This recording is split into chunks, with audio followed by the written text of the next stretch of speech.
I've been looking for sort of an entry point to start this new channel, and I think I may have found the perfect moment. This may very well go down as the exact point where things began to change for the better with Disney's Star Wars. If you're not aware, the House of Mouse has been having a bit of a rough go of it with their newly acquired Star Wars brand. Things seemed to kick off with a bang with The Force Awakens, which made big money and seemed to make most people happy, at least not outraged, as many were coming out of The Last Jedi.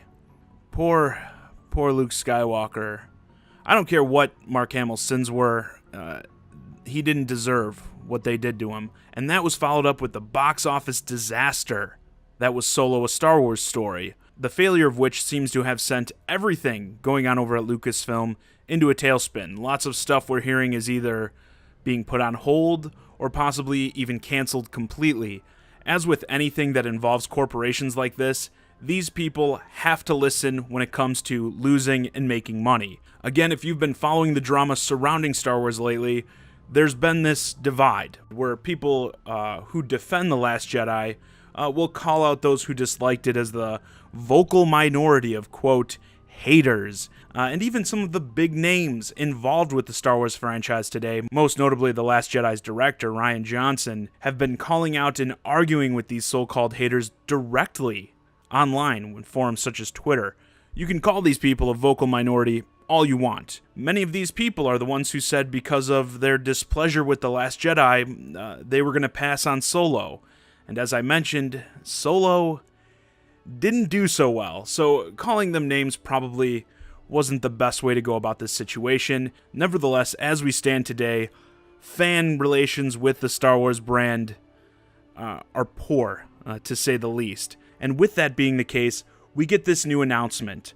Star Wars: The Clone Wars is being resurrected. If you're not familiar, the CG animated series began in 2008, ran for 6 seasons with 121 episodes, and I'll go as far to say this is the greatest slice of Star Wars content to be released since then, at least. It took a bit of time to get its footing, but overall, phenomenal show, especially in this sea of trashy cartoons these days. This offered deep, interesting stories, and it got pretty dark at times. Some episodes even gave me a bit of a Batman the Animated Series sort of vibe, but with Star Wars, it's a win-win. And this show was a big hit among the fans when it aired, and people have mourned it ever since it was replaced by Star Wars Rebels. A good show, I think, but not as good as the Clone Wars. I wouldn't say not by a long shot, and some of the best stuff from Rebels wouldn't even mean as much or even mean anything without the Clone Wars anyway. But I see this revival as potentially working in a variety of ways to improve these fan relations that have been damaged so heavily recently. For one, simply it brings back this great show that many people loved. Even if it is, as of right now, only for 12 episodes, I believe they said.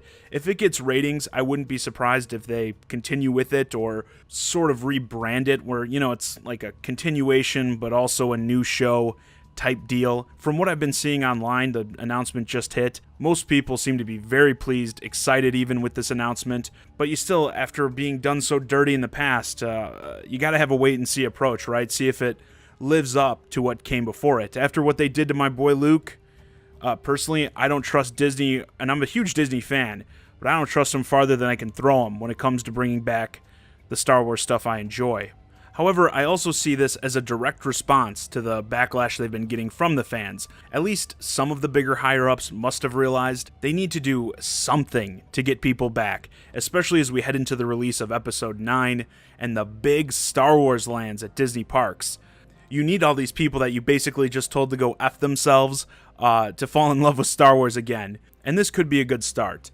But even still, those big budget films are where it's all at, where the money is, and I could even see this series return as playing into the future of that as well. If the people running the show at Disney have any sort of intelligence, and they haven't given me much indication that they do up to this point, but if they smartened up, I guess, I think there are 2 characters here that should play a pivotal role in the upcoming Star Wars movies, and could easily please all fans if the movies are good. The most obvious one is, of course, Obi-Wan. As soon as these spin-off movies became a thing, everyone clamored for Ewan McGregor to reprise his role as the Jedi Master. This is by far the easiest money I think Disney currently has on the table when it comes to Star Wars. But at the same time, you can't screw it up, because I think if you Last Jedi'd an Obi-Wan movie, a lot of people are just going to tap out. You're going to lose them, and they're not coming back. So Obi-Wan will surely be prominently featured in the show, and this could, sort of pump up his character as we lead into a solo Obi-Wan movie. The other one, though, I believe, is Ahsoka, who got her start in the Clone Wars and has since become another fan-favorite character. Again, this depiction some have created for, again, the quote, haters of modern Star Wars, is that they're just a bunch of whiny, sexist, racist bigots. Oh, you don't like Rey because she's a woman. You don't like Finn because he's black. Yeah, the only problem with that logic is these are the same people who fell in love with characters like Princess Leia and Lando Calrissian. Yeah, we're all racist, sexist bigots, but we must have just forgot we were when we saw those movies. Featuring a character like Ahsoka, maybe even a character that is new but just inspired by Ahsoka, would squash that, again, if handled right. I think these same people that you're saying, oh, they just want the white cis male to be the lead, I think these same people would totally get behind Ahsoka being prominently featured in some live-action films. And it's perfect because, you want to talk about this diversity push, the need for inclusion, whatever, representation. Make the star of one of these films not only a woman, but an alien woman. The character has plenty of backstory and was even kind of annoying, I think, to many people when the show first started, when we were first introduced to her. But the difference between Ahsoka and the characters in the new films is that she was met with tons of trials and had to grow as a character to earn a connection with the audience that apparently the current top brass at Lucasfilm just expects everyone to give to these new characters. I think this is the way to go. Perhaps even use the Obi-Wan movie, which no matter what will be big, as a vehicle to jumpstart Ahsoka. Maybe have her be a surprise reveal during an Obi-Wan movie. There's so many things you could do. But yeah, I think if you're looking for a way to mend these relationships, looking into the Clone Wars realm is a good place to start. Like I mentioned, though, this could still just all be a trap. Luring lapsed fans in with the Clone Wars name, we all tune in, and it ends up being garbage. But I'm doubtful they would, because they really can't afford any more screw-ups right now. A ton of money, high stakes are on the line in 2019. Like I stated, Episode 9, as well as the Star Wars attractions at Disney parks.